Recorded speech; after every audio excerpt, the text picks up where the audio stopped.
innamal mu'minuna ikhwa. Albatta mu'minlar aka-uka, do'st, birodardirlar. Endi bu bizni birodarimiz bo'ladi deb turib, xos bir tor doira vakillarinigina o'zingizga birodar deb bilib, boshqalarga nisbatan sovg'roq muomala qilayotgan paytingizda siz yaxshi ish qilmayapsiz. Ya'ni sizni domlangizni shagird emasda ular. Bu ular demak boshqa odamlar yoki sizni jamoatingizni a'zosi emasda, ularga boshqacharoq, o'zingizlarga boshqacharoq. Ular deyaptimi? Alloh taolo hamma mu'minlar aka-uka deyapti. Bizda bitta shaharda bo'lib olganmiz kerak bo'lsa.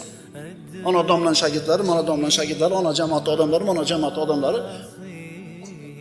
Ko'zimizni katta ochaylik. Alloh taolo mu'minlar aka-uka deganda mutlaq aytdi. La ilaha illalloh dedimi? Musulmonmi? Seni akang ukangdek bo'lish kerak.